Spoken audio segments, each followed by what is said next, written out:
नमस्कार, मृदुभाषी के इस खास कार्यक्रम शख्सियत में आपका हार्दिक स्वागत है और मैं हूं हेमंत शर्मा।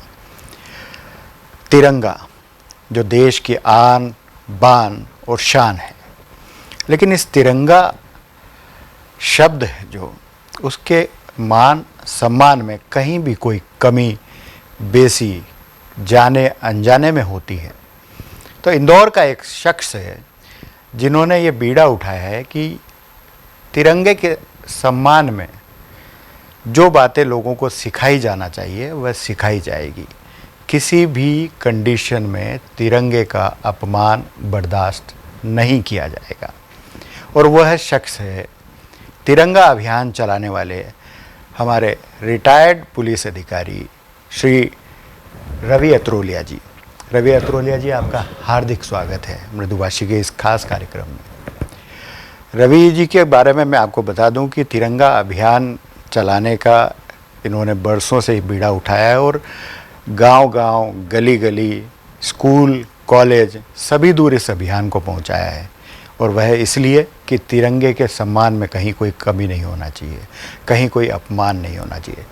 रवि जी बताइए, अब तक तिरंगा अभियान कहाँ तक पहुंच चुका है? कितने अभियान में कितने स्कूल कॉलेज आप कवर कर चुके हैं? मैं ये बताना चाहूँगा कि ये अभियान मैंने शुरू किया था 22 जुलाई 1997 में।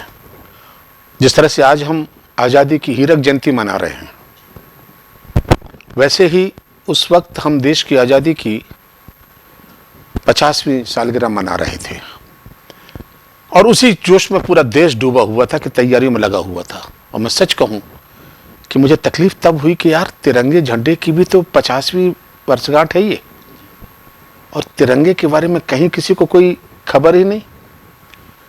तो मैंने ये सोचा कि तिरंगे के बारे में उसका जन्मदिन मैं भी सेलिब्रेट करूंगा। आज़ादी की तो कर ही रहे हैं, और इसके लिए फिर मैंने तय किया कि मैं इसके लिए एक अभियान चलाऊंगा कि लोगों को जानकारी दूंगा कि हमारा राष्ट्रध्वज क्या है और उसका सम्मान क्यों करना जरूरी है। ये मैंने बताया ना, 1997 में मैंने इसे शुरू किया था। यस, 22 जुलाई को उस दिन।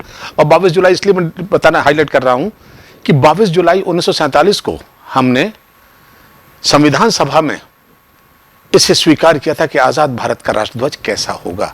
सो दैट्स कॉल्ड, वो एक्सेप्टेंस डे था, बट उसे मैंने जन्मदिन के रूप में कन्वर्ट किया। और जन्मदिन में कन्वर्ट करने के पीछे वजह सिर्फ एक छोटी सी है कि आज का युवक friendship day, Valentine day, mother's day, father's day, kiss day, chocolate day मनाता है, बट अपने देश के झंडे का जन्मदिन क्यों नहीं मनाता। तो इस बात को आगे ले जाने के लिए मैंने इस अभियान को शुरू किया और भारत में हर राज्य तक ये मैंने पहुंचाया है। School, college, army, BSF, police, CISF, इनके ट्रेनिंग सेंटर्स में, LIC, बैंक्स, इवन दो कि फोर्ड कंपनी के ऑफिस में भी इस कार्यक्रम को उनके स्टाफ के लिए मैंने गया हूं। और ये सिर्फ इसलिए कि ताकि लोग जागरूक हों, वो भी तो समझें, और अदरवाइज ना ले। तो मैंने लखनऊ के प्रेस क्लब में, गोरखपुर प्रेस क्लब में, इलाहाबाद प्रेस क्लब में और इंदौर के प्रेस क्लब में भी पत्रकार साथियों के लिए ये शो दिया।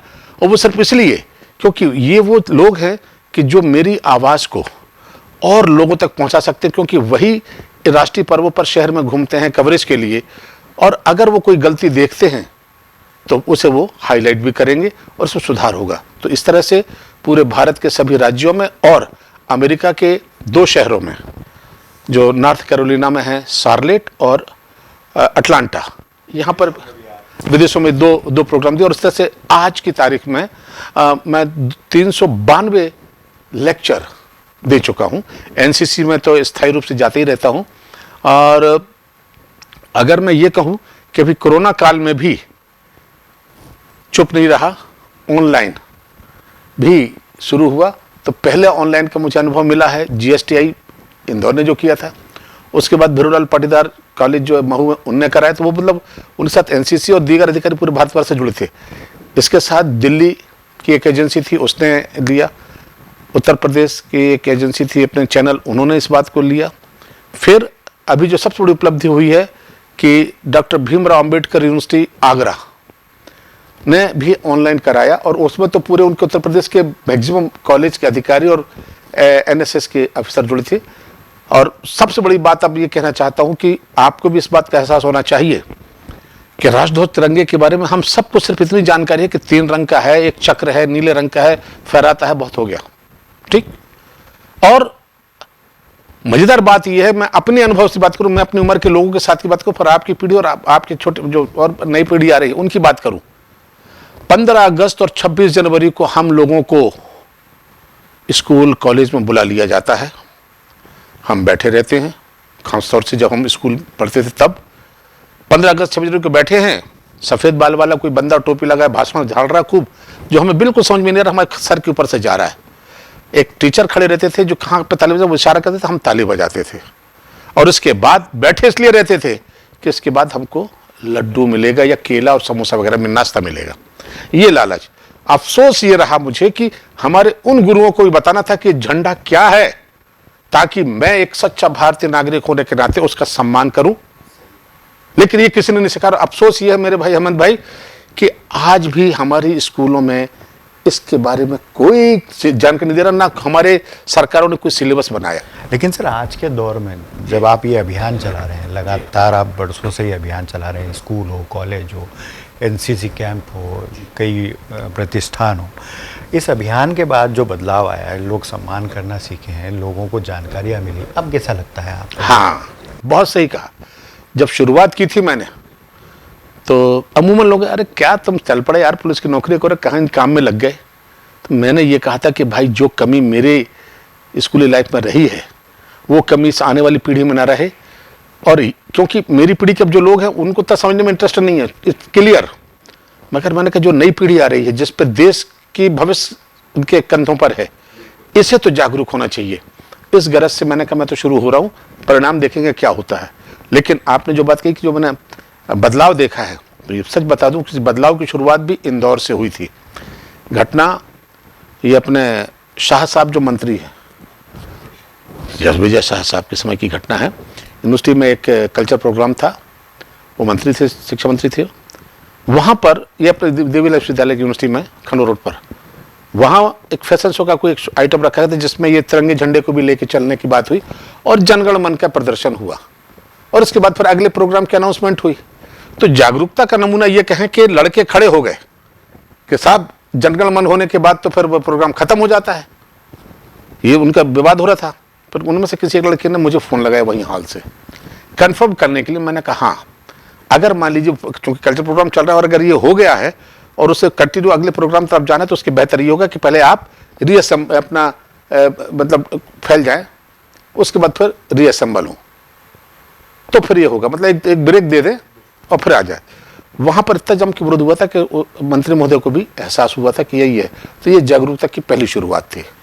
दूसरी शुरुआत कहें कि 15 अगस्त 26 जनवरी पर अक्सर ये कागज के झंडे सड़कों पर पड़े रहते थे, बच्चे खेलते खेलते फेंकते थे, वाहनों से भी चिपका के चलते थे, वो गिर जाते थे। तो उन झंडों को उठाने में भी लोग आगे आए। और आज बता दूं कि इसका परिणाम यह है कि पूरे भारतवर्ष की बात कर रहा हूं, इंदौर में तो हालत ये हो गई है कि आज आपको सड़क पर झंडे नहीं दिखेंगे क्योंकि लोग उठा लेते हैं। दूसरा, प्लास्टिक के झंडे जो कुदरत के साथ तालमेल नहीं खाते, नष्ट नहीं होते हैं, उनकी बिक्री भी पिछले 2 साल से इंदौर के व्यापारियों ने बंद कर रखी है। मैं उनके पास गया था, कुछ लड़कों को लेकर आगरा किया था, अपना गांधीगिरी के हिसाब से उन्होंने वादा किया कि सब हमारे पास जो प्लास्टिक के झंडे पड़े हैं हम नहीं बेचेंगे। बहुत अच्छी बात। तो ये बदलाव है। तो अब धीरे धीरे कुछ और भी बढ़ेगी बातें। लगातार बदलाव होते रहेंगे क्योंकि आप ये अलग जगा ही रहे हैं। लेकिन तिरंगा हमारा राष्ट्रीय ध्वज है और इसके अपमान में जाने अनजाने में भी कोई कोताही न बढ़ती जाए, इसके सम्मान के लिए क्या क्या बातों का ध्यान रखा जाना चाहिए, किन किन बातों का ध्यान रखा जाना चाहिए, ये हमारे दर्शक भी चाहेंगे कि आपसे जानकारी मिले। तो सबसे पहली बात तो ये है कि हमारे सारे दर्शक तिरंगा झंडा तो देखते हैं, हमारी आंखों में आता है, चाहे सरकारी बिल्डिंग में देखें चाहे कहीं भी देखें, और खासतौर से राष्ट्रीय पर्व पर।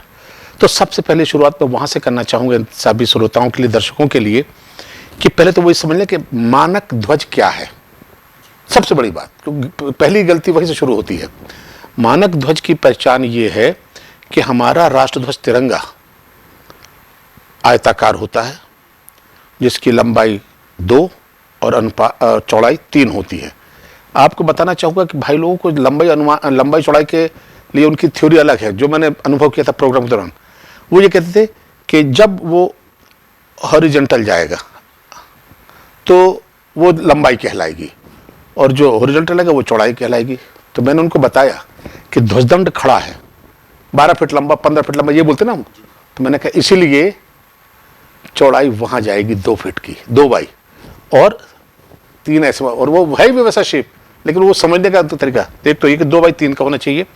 तीसरा, उसमें 3 बराबर 3 रंग की पट्टियां होंगी, क्रमशः केसरिया, सफेद और हरा। और सफेद रंग की पट्टी पर होगा नीले रंग से अशोक का चक्र 24 सलाखाओं वाला, और वो ध्वज के दोनों तरफ अंकित होगा। ये मैं इसलिए बताने जा रहा हूं दोनों तरफ अंकित होगा। प्रेस क्लब का नाम नहीं लूंगा, कहाँ के शहर का है, लेकिन ये बताना चाहूंगा कि प्रेस क्लब में मुझे एक बार जब बुलाया गया था ध्वजारोहण के लिए, तो मेरी एक आदत है कि जहां ध्वजारोहण के लिए जाता हूं तो मैं झंडा देखता हूं। वहां जब उस झंडे को देखा, सुबह 9 बजे की बात थी, तो उसमें चक्र सिर्फ एक तरफ था। मैंने कहा भैया ये क्या कर रहे हो? बोले हमारे पास तो यही झंडा। मैंने कहा नहीं, ये तो नहीं फहराऊंगा मैं। तो ताबड़तोड़ दूसरा झंडे का इस्तेमाल किया जो दोनों था। तो मतलब कहने का ये है कि वहां पर तब से फिर उनको भी प्रोग्राम देना शुरू किया। तो ये मेरा कहने का ये है कि 3 रंग होंगे, केसरिया, सफेद, हरा, और उस पर सफेद रंग की पट्टी पर चक्र होगा 24 सलाखों वाला, और उस चक्र का डायमीटर इतना होगा कि वो सफेद रंग की पट्टी की चौड़ाई के बराबर होगा, ताकि वो दूर से हरा और केसरी से चिपकता हुआ दिखे। अभी आप बाजार में भी देखें, कई जगह पे अभी ऐसे आ रहे हैं कि झंडे का वो 3 रंग तो स्टेप बराबर हैं, बट चक्र छोटा है, तो वो गलत है। तो इस चीज के लिए मैं कहना चाहूंगा। और अब रहा सवाल कि इनका अर्थ क्या है, क्योंकि अर्थ जरूरी, तब तो हमें फिर अंदर जोश आता है उसको सम्मान करने का। राष्ट्रध्वज तिरंगे में जो संवैधानिक अर्थ है वो बता रहा हूं मैं, कि केसरी रंग है त्याग और बलिदान का, सफेद रंग है सत्य और शांति का, हरा रंग है श्रद्धा और शौर्य का, और जो नीले रंग का चक्र उस पर लगा हुआ है। तो ये चक्र हमने लिया था उस झंडे में, इसलिए लिया था कि वो हमारे वो जब अपना चयन कर रहे थे कि प्रतीक चिन्ह क्या लगे, तो उस वक्त ये तय हुआ कि हम ऐसा प्रतीक चिन्ह जो भारत के विकास को दर्शाता हो, तो उसके लिए चक्र बेहतर था। तो हमने सारनाथ में जो अशोक की शिला थी उसमें से वो अपने चिन्ह लिया। तो उसमें तो ज़्यादा सलाखाएँ थी, लेकिन चक्र प्रगति का प्रतीक था, तो हमने चक्र लिया। उसमें 24 सलाखाएँ हमने इसलिए डाली कि भारत की प्रगति 24 घंटे होती रहे। राइट। अब सवाल था कि रंग नीला क्यों चुना, इस पर बताता हूँ। इंदौर के खादी भंडार से जब ये मैंने प्रोग्राम शुरू किया, तब एक खादी भंडार का ध्वज लिया था मैंने, मेरे पास है अभी भी। तो उसमें चक्र काले रंग से अंकित था, नोटेड, काले रंग से। सफेद पे काला रंग वैसे भी खुलता है, अच्छा लगता है, बट काला रंग भारत में शोक का प्रतीक माना जाता है, बुराई का प्रतीक माना जाता है। तो सवाल ये था कि नीला रंग क्यों चुना। तो मैं आपको बताना चाहूंगा कि हमारे वो विद्वान लोग जिन्होंने इस ध्वज की कल्पना की थी, उनका ये सोच था कि भारत की प्रगति 24 घंटे ही नहीं, अंतहीन भी हो। अब जब अंतहीन हो, तो अंतहीन के लिए नीले रंग से बेहतर कोई रंग नहीं। क्यों? जिस तरह से अनंत और विशाल है नीला आकाश और अथाह गहरा है नीला सागर। सो दैट्स व्हाई चक्र में यह था। ये तो लोग कहते हैं सब 3 रंग है, कुछ कहते हैं चक्र को मिला के 4 रंग है। मैं कहता हूं उसमें एक रंग अदृश्य जुड़ा हुआ है, और वो है हमारे शहीदों का पवित्र रक्त, जो हमें दिख नहीं रहा है। और जब ये रक्त उसमें शामिल हो चुका है, तभी ये हमारे लिए श्रद्धा और शौर्य का पात्र बन चुका है, हमारे लिए सम्मान का पात्र बन चुका है। यही वजह है कि तिरंगा, तो ये थे उसके मानक। ओके, अब इसका अपमान कैसे मानते हैं हम, अपमान कैसे करते हैं? हाँ, वही बात क्लियर कर देता हूं। उसका अपमान होता है कि जब राष्ट्रध्वज को वैसे सम्मान के साथ सूर्योदय के समय फहराया जाए और सम्मान के साथ सूर्यास्त के समय उतारा जाए, ये उसका तरीका है। बट गलती हमसे कहाँ होती है? राष्ट्रध्वज को काटना, फाड़ना, रौंदना, विकृत करना, जलाना, ये उसका अपमान है। राष्ट्रध्वज को पानी की सतह पर टच कराना, स्पर्श कराना, या भूमि का स्पर्श कराना, यह भी अपराध है। और इस तरह से हम इसके अपमान से, हाँ, और उसका व्यावसायिक उपयोग भी नहीं हो सकता ना, उस पर हम अपना नाम लिख सकते हैं। या फिर मैं उल्लेख करना चाहूँगा इंदौर की घटना का। आपको याद होगा, अगर पिछले बहुत सालों में पहुँचे, तो महेश जोशी जी के खिलाफ एक मुकदमा लगा था, जिसमें उन्होंने तिरंगे झंडे पे चक्र के दोनों तरफ नाम लिखा था। ये नज़ीर दे रहा हूँ, उस पर मुकदमा हुआ था, उस पर उन्होंने माफ़ी मांगी थी, और ये बोल के कि अज्ञानता में हमसे गलती हो गई है, तो उनको मुक्ति मिली। मतलब ये कि उस पर आप कोई नाम वगैरह भी नहीं लिख सकते, ये उसके अपमान है। 1971 तक तो ये अपमान के लिए कोई दंड की व्यवस्था नहीं थी, बट 1971 में एक विधान लाया गया, कानून बनाया गया, राष्ट्रीय गौरव अपमान निवारण अधिनियम 1971, जिसकी धारा 3 के तहत राष्ट्रध्वज का अपमान, राष्ट्र चिन्ह का अपमान और इनका अपमान के बारे में 3 साल और जुर्माने तक की सजा है। ये इसके मतलब प्रॉपर फहराने के हैं।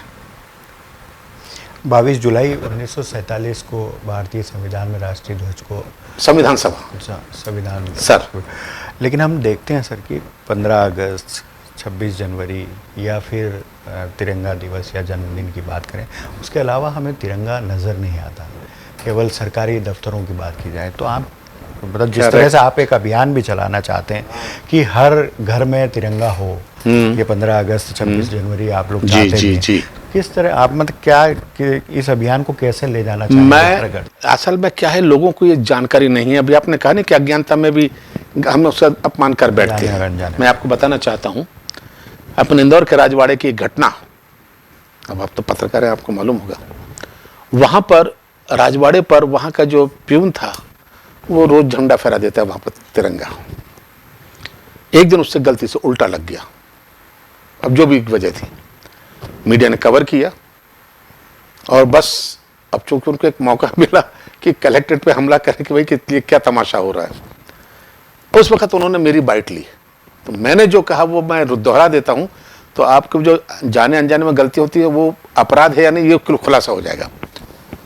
जब ये बात आई तो मैंने कहा भाई देखो यार, वो चपरासी है, उसे नहीं पता कि कौन सा रंग कैसे, उसे गलती से फहरा दिया, लेकिन जैसे उसे पता उसने उतार लिया। मैंने कहा इस बात को आप याद रखें कि अगर अज्ञानता में जानकारी नहीं है, इसलिए अगर हमसे तिरंगे झंडे का अपमान हुआ है तो यह अपराध नहीं माना जाता है। और ये तय कर चुका है जबलपुर हाईकोर्ट वर्षों पहले कि अगर कहीं किसी से गलती तिरंगे के साथ हुई है और उसको जैसे ध्यान में लाया कि सर ये आप गलत कर रहे हैं और उस बंदे ने उसको मान के ठीक कर लिया, तो फिर वो अपराध नहीं है। तो इस तरह से ये मतलब क्या रहे कि जाने अनजाने में भी नहीं हो मतलब माना जा सकता अपराध। तो अब दूसरी बात जो आप कह रहे थे कि घर घर तिरंगे के लिए, हाँ बिल्कुल सही सवाल है। अब यही खौफ हम लोगों के मन में आज भी बना हुआ है कि यार भैया कोई गलती ना हो जाए, डर है ना, कोई 3 साल की सजा का गया कि कोई भी दुश्मन जो जलने वाला लगा देगा कि साहब देखो उनके घर फोटो खींच के लो साहब, उल्टा झंडा लगाए या गंदा झंडा कुछ तो भी, तो इसलिए लोग डरते हैं। मैंने उनको ये डर निकालने के लिए कह दिया है कि अब आप, पहले तो अधिकार नहीं था ये कि हम अपने घरों पर झंडे लगा सकें, लेकिन 2002 में ये संशोधन आ गया है, हम भारत के नागरिक अपने घरों पर 365 दिन राष्ट्रध्वज को फहराने का अधिकार रखते हैं। बस शर्त यह है कि सूर्यास्त के समय उसे फहराया जाए और सूर्योदय के समय फहराया जाए और सूर्यास्त के समय उसको समान साथ उतार लिया जाए, बस सूर्यास्त के बाद ना टंगा रहे। बस एक ये सावधानी बरते और हम घर घर लगा सकते। तो मैं अब लोगों से ये अपील कर रहा हूं कि भाई छोड़ो, अपने देश के गौरव को, अपनी आन बान शान और अपनी पहचान को कम से कम राष्ट्रीय पर्वों पे तो लगा लो। 365 दिन नहीं लगाते तो राष्ट्रीय पर्वों पे तो लगा लो। सबसे बड़ा तिरंगा इस देश में फहराने का एक सौभाग्य भी आपको मिला है और कहीं ना कहीं उसमें एक बड़ा सहयोग आपका रहा है। किस तरह से इस पूरे इवेंट को अंजाम दिया जाएगा? जब मैं ये प्रोग्राम देता था तो उसमें एक कॉलम आता था कि मानक राष्ट्रध्वज के साइज कितने प्रकार के भारत में है, तो वो 9 टाइप की साइज है और उस 9 टाइप की साइज में सबसे बड़ी साइज थी 14 बाई 21 फीट। ठीक है, मैंने महसूस किया था कि बाकी साइज के ध्वज तो कहीं ना कहीं फहराने में हैं, राष्ट्रपति भवन में मिल जाएगा, तो 100 पेटियों पर मिल जाएगा, तो इधर अपना कार पे मिल जाएगा, हवाई जहाज पे मिल जाएगा, बट ये जो 21 बाई 14 फीट का ध्वज, आप आश्चर्य करेंगे कि भारत में कहीं पर भी उसका ध्वजारोहण हुआ ही नहीं था। किताबों में था कि हाँ इतने बड़े साइज का होगा। तो कार्यक्रम करते करते ये मेरे दिमाग कि यार हम इसको फहराएं। अपना स्वीट्स की बात करना चाहता हूं, मैं सारे प्रोग्राम निःशुल्क करता हूं, 1 पैसा नहीं लेता हूं जहां भी आयोजक के पास जाता हूं। सारे अभियान में जितना पूरा अभी तक जी रिटायरमेंट के समय तक तो मैं उनसे मांगता था कि भाई आने जाने की व्यवस्था कर दें इंदौर के बाहर, नॉट इंदौर, इंदौर में तो बिल्कुल। और जब से रिटायर हुआ हूं तब से ये तय कर लिया है कि चूंकि अब मेरे लिए रेलवे कंसेशन मिल गया है 50% और पेंशन भी है और कोई ऐब नहीं, तो मैंने कहा सामने से मैंने कहा ठीक है यार, आप तो बस वहाँ रुकने और कहाँ जाना है इसका इंतजाम कर लो, मैं अपने किराए से आऊँगा और अपने किराए से लौट जाऊँगा। तो ये किया। तो अपना स्वीट्स वालों से वो थोड़ा सा वो चाह रहा था कुछ मैं कुछ करूँ नया, पैसा है लेकिन नाम भी चाहिए, मेरे से संपर्क किया। मैंने कहा एक प्रोजेक्ट है, अगर अपन इतिहास रच सकते तो रचे। तो फिर तिरंगा अभियान और अपना समूह बना और उसके लिए बताइए कि ठीक है मैं फाइनेंस में करूँ, मैं तो मेरी हैसियत थी कि मैं फाइनेंस कर सकूँ। तो वो फाइनेंस के लिए तैयार हुए और चूँकि एक पहचान बनी थी तो मैं कलेक्टर से मिला। तो राकेश श्रीवास्तव साहब थे वहाँ इस वक्त कलेक्टर यहाँ। तो ये मीटिंग में जब गई थी 15-26 जनवरी वाली मीटिंग होती थी 1 महीने पहले, उस वक्त उन्होंने से मैंने ये बात रखी तो बड़े खुश हुए। मैंने सब राजवाड़ा पे हम थोड़ी सी जगह दे दो, हम बनाना चाहते हैं, बड़ा इतिहास बनाना चाहते हैं। तो उन्होंने कहा इतिहास वहाँ क्या बजाय कि राज रीगल पे ठीक रहेगा, शहर का सेंटर भी कहला है ना। तो वो गांधी जी के पास वाले पर उन्होंने नगर निगम से बोल के मतलब व्यवस्था के हिसाब आपको जगह दे दी गई। फिर उसके बाद हमने पोल की जब बात, चूंकि अच्छा उसके पहले क्यों नहीं कहीं पर बन पाया था ये झंडा बड़ा वाला, क्योंकि 21-14 फीट का अगर खादी का झंडा बनाते हैं तो उसका वजन 15-16 किलो होता है और अच्छी साइज, अच्छे छोटे मोटे प्लाट की साइज का बन जाता है वो, तो उसके लिए उतनी हाइट भी चाहिए। तो चूंकि पहले हमारे पास हाई मास्ट नहीं थे, व्यवस्था नहीं थी, लेकिन बाद में आ गई, तो इस गरज से फिर वो हाई मास्ट के लिए हमने फिर बनवाया था पोलो ग्राउंड पर बायती जी की ग्रांड सन के पास से।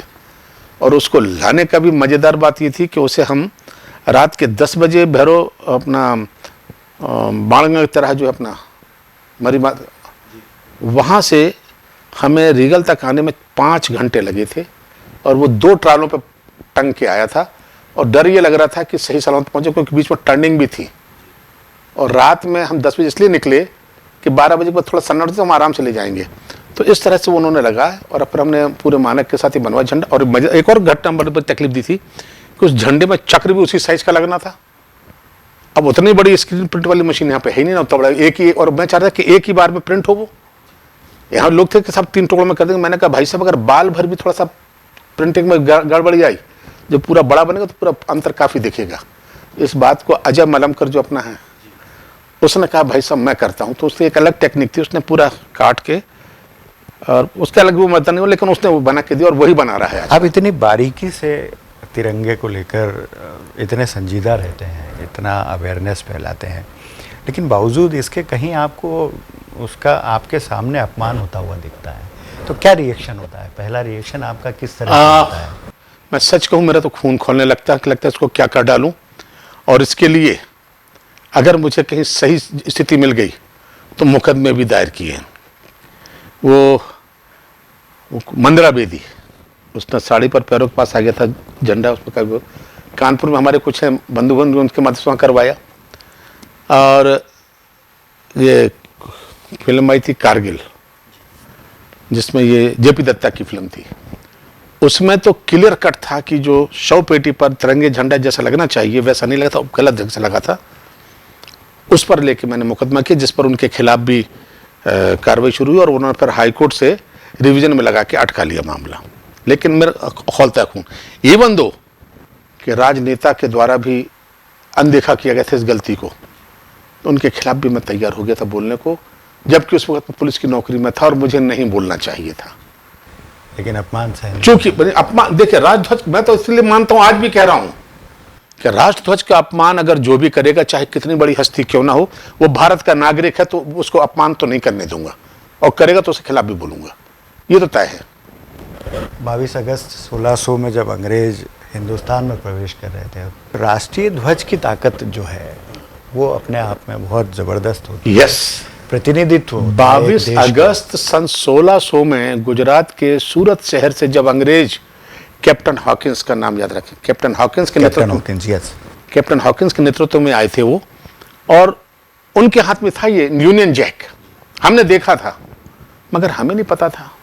हाँ ठीक है, झंडा लेके आए, घूमने तो क्या फर्क पड़ता है, मगर वो आए थे अपने देश की शक्ति को लेकर झंडे के साथ, जिसका एहसास उन्होंने कराया, हमें गुलाम बनाया।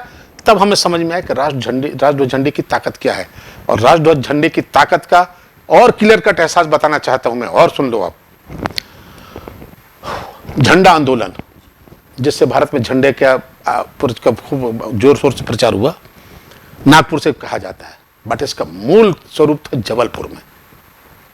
जबलपुर में जब ये अवज्ञा आंदोलन के सिलसिले में नेता लोग घूम रहे थे, वहां जब आए थे तो वहां पर उन्होंने, ये उसका एक बात बताऊं, मतलब कि तब तक किसी भी राजनीतिक पार्टी को यह इल्म नहीं था कि अंग्रेज झंडे से क्यों चमकते हैं, हमें नहीं मालूम था झंडे की ताकत, लेकिन दे नो वेल।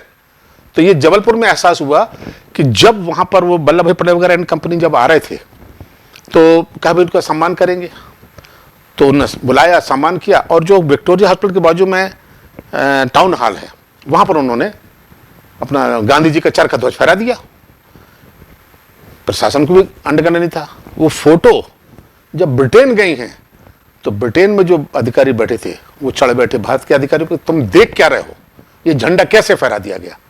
तो जिन्होंने झंडा, उनके खिलाफ मुकदमा कायम हुआ, इनके खिलाफ मुकदमा कायम, तो उनको लगा यार झंडे पर भी लंदन से खबर है, तब हमारे खिलाफ कार्रवाई हो रही। उन्होंने कहा झंडे से ही चमकते हैं। ये तो हो गई बात। सेकेंड टाइम पे डॉक्टर राजेंद्र प्रसाद वगैरह आए पूरा दूसरे मूवमेंट के चक्कर में, तो इन लोगों ने कहा कि साहब हम एक जुलूस निकालेंगे और उस जुलूस को हम ले जाएंगे सिविल लाइन तक। तो अंग्रेजों ने कहा भाई ठीक है, आप 500 भी आदमी ले जाओ, लेकिन किसी के हाथ में झंडा नहीं होगा। तो ये अड़ गए, जैन साहब थे वहां पर उस वक्त, वो अड़ गए। नो, भले ही एक आदमी को तुम अलाउ परमिशन दो, हम मुंह पे पट्टी बांधेंगे, नारे नहीं, लेकिन झंडा तो होगा। उन्होंने कहा हम नहीं निकलने देंगे। इन्होंने फिर जुलूस निकाला। ओमती थाने के सामने जो घंटा घर है वहां पर जुलूस को रोक दिया गया पुलिस वालों के द्वारा, और जैसा कि प्रदर्शनकारियों पर पुलिस बल प्रयोग करती है उन पे भी हुआ। वहां से 4 आदमी भागे क्योंकि विक्टोरिया साल पास में था, और उन्होंने यूनियन जैक उतार के झंडा फहरा दिया। और वहां समझ में आया कि और झंडे से मतलब अंग्रेज बेचकर, मतलब उस वक्त हमें एहसास हो गया। और फिर बता दूं, उसके बाद फिर झंडा आंदोलन ऐसा पूरे देश भर में पकड़ा कि अब तो जहां भी जाएंगे झंडे के साथ जाएंगे। तो उस वक्त चरखा ध्वज था। तो यह झंडे की ताकत। तो एक और झंडा आंदोलन चलाने की आप तैयारी भी कर चुके हैं, लगातार उसका अलग भी जगा रहे हैं। 15 अगस्त आने वाला है, किस तरह का एक मैसेज आप जनता को देना चाहेंगे कि झंडा अभियान किस तरह से चले, तिरंगा अभियान किस तरह से चले, हर घर में झंडा किस तरह से हो? मेरा सपना तो यही है, आप सभी से मेरी गुजारिश है, हाथ जोड़ रहा हूं मैं, कि राष्ट्रीय पर्व पर मैं कहता हूं कि आप 365 दिन भले अपने घर पे तिरंगा ना लगाएं, चलेगा, मगर कुछ राष्ट्रीय तिथियां हैं जिन्हें मैं बता देता हूं, आप चाहें तो उसे नोट कर लें। कम से कम इन तिथियों पर आप लगा सकते हैं और कोई तकलीफ नहीं होगी। वो है 26 जनवरी से 29 जनवरी तक आप झंडा अपने घरों पर लगाएं सम्मान के साथ, क्योंकि बीटिंग रिट्रीट के साथ ये खत्म होता पर्व। तो हम सारे भारतवासियों के लिए राष्ट्रीय पर्व में अपने घरों पर झंडा लगाएं। फिर आता है राष्ट्रीय सप्ताह, वो 6 अप्रैल से 13 अप्रैल तक मनाया जाता है, जलियांवाला बाग में जो शहीद हुए थे उनकी याद में। तो इन 6 दिन भी हम अपने घरों पर सम्मान के साथ झंडा फहराएं। फिर आता है हमारे सामने 15 अगस्त, 2 अक्टूबर, और तीसरी बात कि हम जिस प्रदेश में रह रहे हैं उस प्रदेश के स्थापना दिवस पर भी हमें अपने घरों पर झंडा लगाना चाहिए। क्योंकि हम मध्य प्रदेश के निवासी हैं, तो मध्य प्रदेश 1 नवंबर को उसकी स्थापना हुई थी, तो 1 नवंबर को भी हमें सम्मान से झंडे लगाना चाहिए। ये तो हुई हमारी राष्ट्रीय तिथियां। और जो अब मैं आपसे कहने जा रहा हूं, इसमें भी आप पे अगर तकलीफ होती हो तो कम से कम 15 अगस्त, 26 जनवरी और 1 नवंबर को स्वेच्छा से अपने घर पे झंडा लगाएं। अब मेरा यही अभियान चल रहा है कि लोग घरों घर पे झंडा लगाएं, और पता नहीं वो सपना कब पूरा होगा जब मैं देखूंगा कि इंदौर या किसी शहर में पता चला कि एक पूरी कॉलोनी में तिरंगा ही तिरंगा दिख रहा है। तो ये हमारा राष्ट्रीय पर्व है, हमारी आन बान शान का प्रतीक है। और हेमंत भाई एक चीज बता दूं, हम लोगों को ये बता दूं कि ये हमारी पहचान है। विदेशों में अगर हम जाते हैं भारत के बाहर, तो बता दूं कि बांग्लादेश, नेपाल, पाकिस्तान, श्रीलंका, यहाँ के जो निवासी हैं ये 19-20 हमारे से भारत के वालों से मिलती जुलती शक्ल सूरत है, पहनावा भी वैसी है, खान पान भी वही है। अब जब ऐसे ही लोग जब इकट्ठे भारत के बाहर किसी इन देशों के लोग मिलते हैं, तो कैसे कोई जाने कि ये आदमी किस देश का है। उस वक्त अगर रवि अत्रोले के सीने पे तिरंगा लगा है ना, तो रवि अत्रोले की शक्ल सूरत की दूसरे भी लोग वहां खड़े उसी टाइप के, तो जैसे कि तिरंगा मेरे सीने पर लगा है तो उनको ये नहीं पता कि रवि अतरोलिया क्या है। अच्छा, तुम भारत से आए हो, बिल्कुल समझ रहे हो? ओलंपिक में भी तो जब ये हमारी पहचान है। राष्ट्रीय ध्वज Yes. लहराया जा रहा था तब गर्व महसूस हो रहा है था। ना, वो बहुत बढ़िया यही था। तो वो चूंकि अब ये मेरी आन बान शान है, तो इसे तो हमें अपने घर पे लगाने में गर्व हो जाए, और अब तो छूट भी मिल गई है। बिल्कुल, तिरंगा हमारा आन बान और शान है। रवि अतरोलिया जी इसी तिरंगे के लिए एक दिन रात एक किए हुए हैं। लोगों तक उसकी जानकारियाँ पहुँचाना, कहीं किसी से गलती से भी अपमान न हो, इसके बारे में विशेष ध्यान रखने के लिए अवेयर करते आ रहे हैं। लगातार आपका ये अभियान चलता रहे, उसके लिए शुभकामनाएं भी है हमारी ओर से, मृदुभाषी की ओर से। आपने हमें समय दिया, उसके लिए बहुत अभी कंक्लूड के पहले एक चीज रह गई है जी जो हमारे दर्शकों को प्रेरित करेगी संभवतः। मैं उससे कंक्लूड करता हूं अपनी हर बात को। शौर्य शांति उत्थान का, शौर्य शांति उत्थान का, गौरव का, अभिमान का गर्व प्रतीक तिरंगा है मेरे हिंदुस्तान का। क्या बात है, मेरे हिंदुस्तान का। ये थे रवि अतरोलिया जी। हम अगले फिर किसी कार्यक्रम में नई शख्सियत के साथ एक बार फिर आपसे रूबरू होंगे। तब तक के लिए नमस्कार, जय हिंद, जय भारत। नमस्कार।